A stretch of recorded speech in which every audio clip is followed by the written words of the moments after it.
Singkat cerita, mereka pun beres-beres tenda dan ngerapin perlengkapan. Gak lupa juga matiin sisa perapian. Pas mereka mau jalan dari area mereka ngecamp, tiba-tiba, set.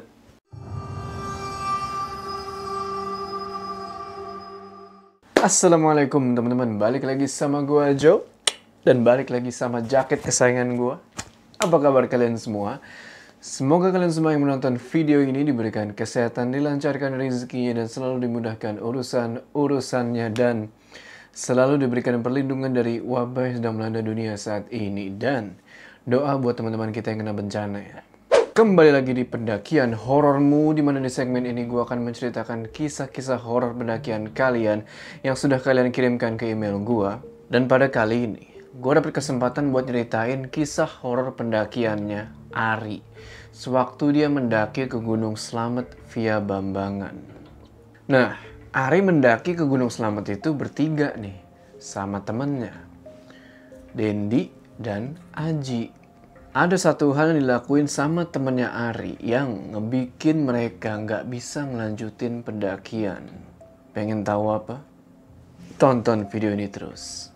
Sebelum kita masuk ke cerita, jangan lupa kalian like video ini, dan bagi yang belum subscribe, ayo subscribe sekarang ke channel ini supaya kalian gak ketinggalan cerita-cerita horor selanjutnya. Gak usah lama-lama lagi. Udah siap ya? Mode horor aktif.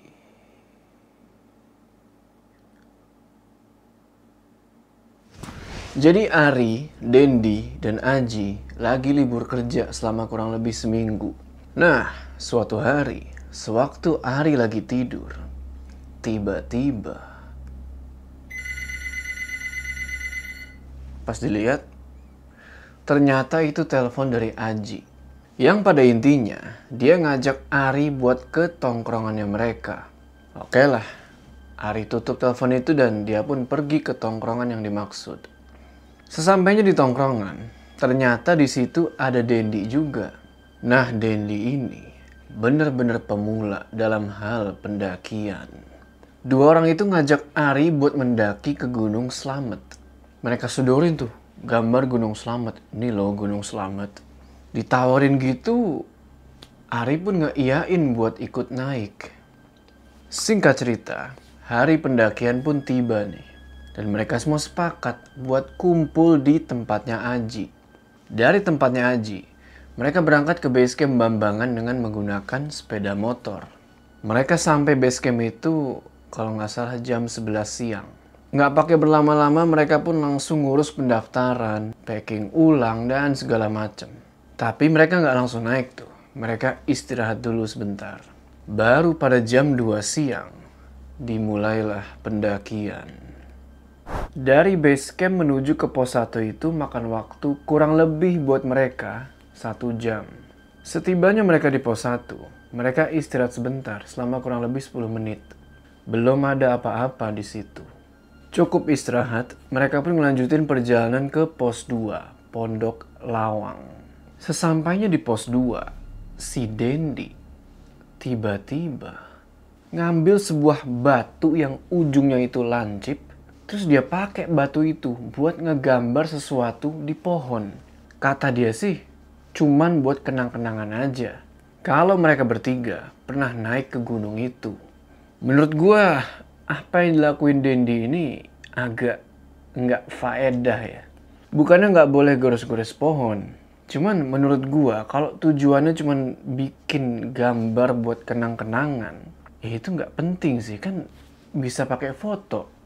Kalau gores pohon buat nandain nih misalnya, nandain X gitu kan, supaya nanti pas turun kita tahu nih, oh ini pohon yang waktu itu pas kita naik. Tujuannya supaya nggak nyasar, ya itu sih menurut gue ya, sah-sah aja. Oke, balik ke cerita. Aji terus bilang ke Dendi, Den, kamu tahu aturan naik ke gunung gak sih? Iya Den, di gunung itu nggak boleh buang sampah sembarangan, sama merusak kelestarian. Ari terus narik tangannya Dendi dan ngajak dia buat lanjut jalan. Baru mereka ngelangkain kaki dengan niat buat menuju ke pos 3. Tiba-tiba, si Dendi mendadak perutnya sakit. Terus dibuka lah itu bajunya Dendi kan, buat ngeliat ada apaan sih. Ternyata perutnya Dendi ini memar. Memar kayak merah kebiru-biruan gitu lah. Ari nanya, "Loh, Den, perutmu kenapa?" "Nggak tahu, Ri. Tiba-tiba sakit aja tadi. Pas dibuka udah memar."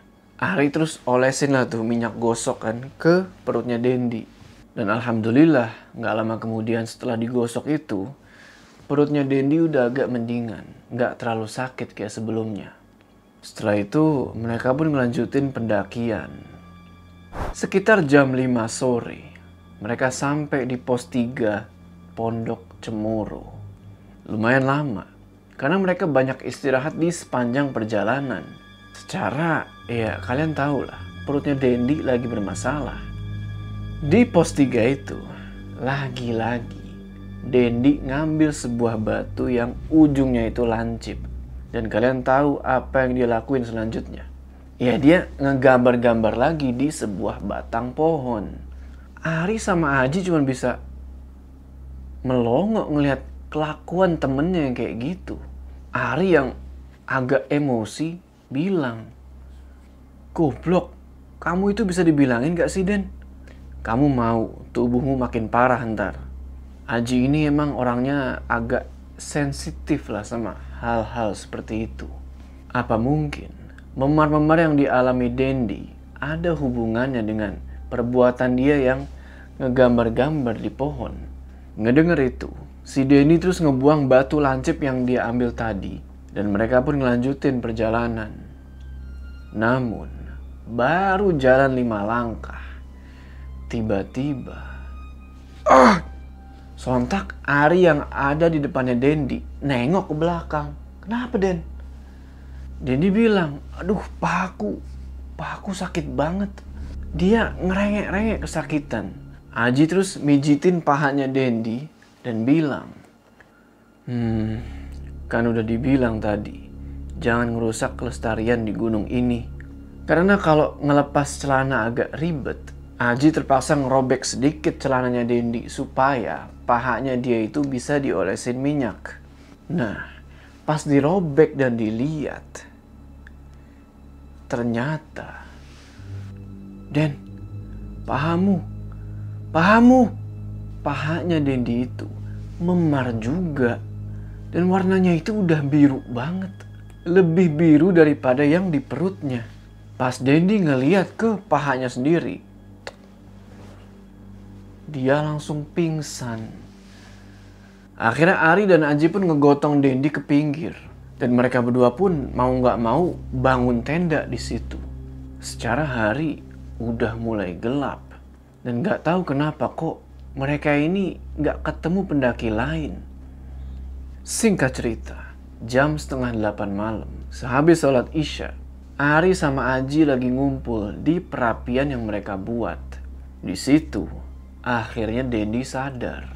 Cuman, pas Dendi sadar itu, di saat yang bersamaan, kedengeran suara. "Akan kubawa anak itu. Akan kusiksa sama seperti dia merusak tempatku." Suara itu kayak persis di telinga. Cuman, gak tahu siapa yang ngomong. Ari sama Aji yang ngedenger itu, cuman bisa saling tatap-tatapan. Gak lama kemudian, Dendi pun keluar dari tenda dan ikut mendekat ke perapian. Ari terus nanya, "Gimana? Udah enakan? Udah sembuh belum memarnya?" "Belum, Ri. Masih biru nih." "Makanya, kalau dikasih tahu itu, dengerin." Iya, maaf." Setelah itu mereka pun makan-makan dan ngopi di situ. Sekitar jam 10 malam, mereka semua pun masuk ke dalam tenda. Nah, pas mau masuk ke dalam tenda, tiba-tiba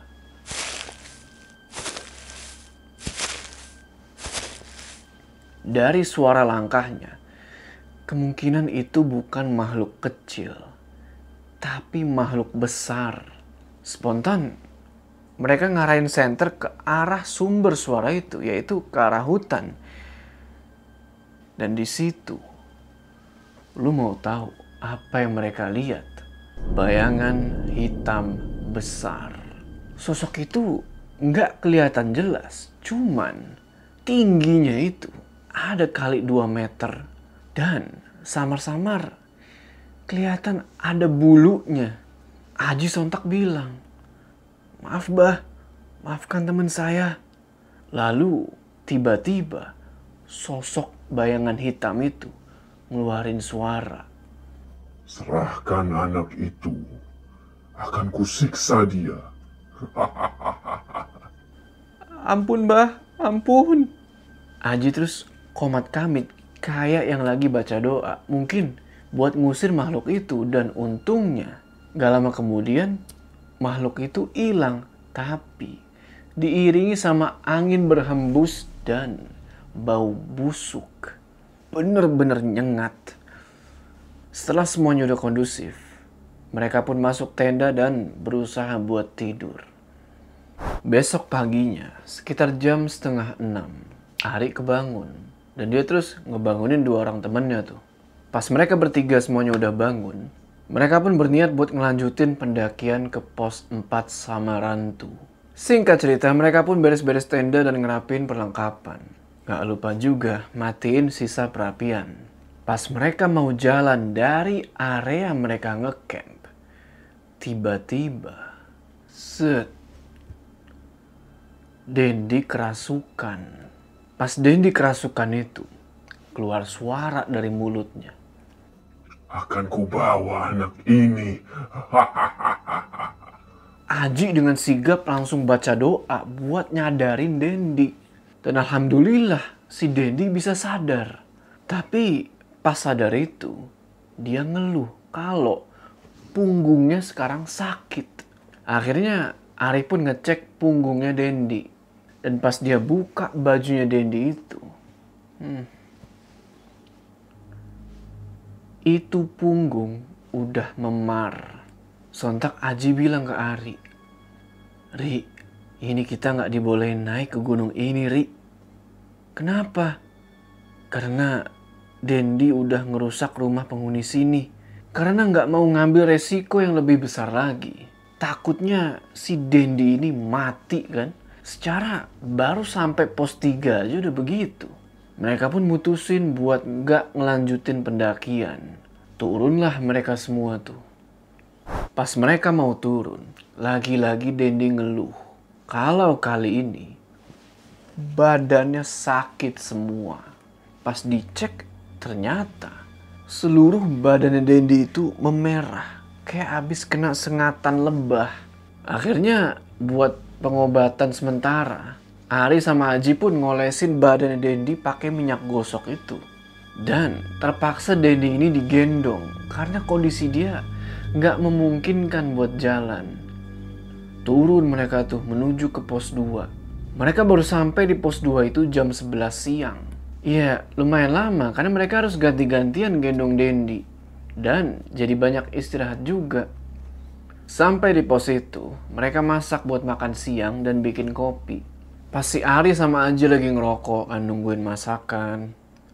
Tiba-tiba, Tolong aku.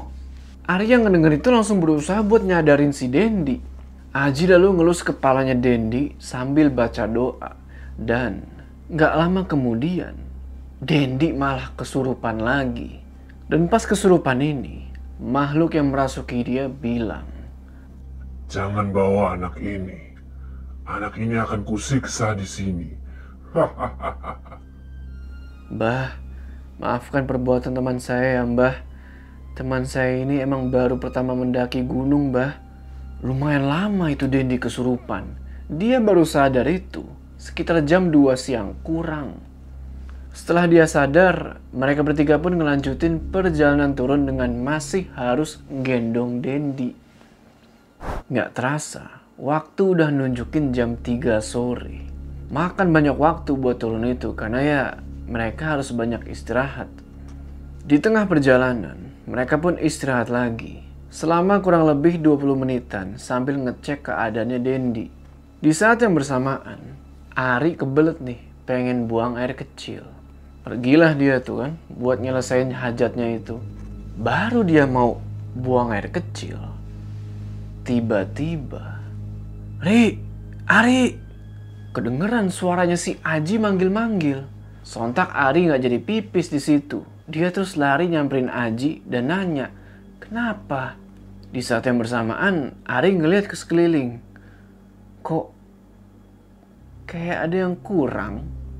Kok Dendi nggak ada? Mereka berdua benar-benar kebingungan di situ. Kenapa si Aji bisa nggak tahu kemana Dendi? Perkiraan gua, si Aji ini sempat meleng beberapa waktu nggak merhatiin Dendi.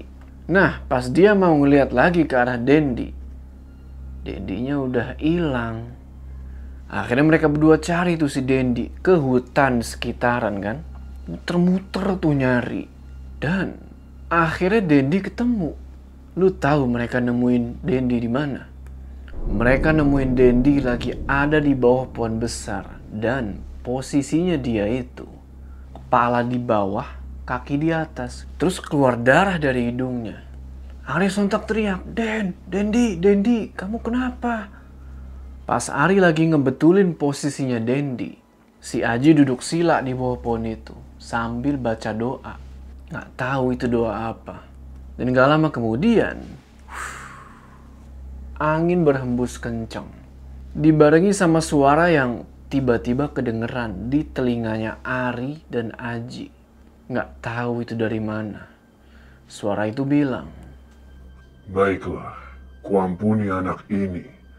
Tapi jika nanti anak ini kembali ke gunung ini, tidak akan kubiarkan dia hidup. Setelah suara itu hilang, Dendi pun sadar. Dan sambil nangis dia bilang, Aku janji gak akan merusak kelestarian gunung lagi. Aku janji. Sehabis itu, mereka pun melanjutin perjalanan turun ke base camp dengan aman. Tanpa adanya gangguan-gangguan yang menyerang Dendi lagi. Nama-nama ini sengaja gak gue samarin, soalnya si Ari pengen si Dendi ini lihat cerita ini. Supaya dia inget. Sebelum kita berpisah, jangan lupa kalian like video ini dan bagi yang belum subscribe, ayo subscribe sekarang ke channel ini supaya kalian gak ketinggalan cerita-cerita horor selanjutnya. Gua Jo, sampai ketemu di cerita selanjutnya.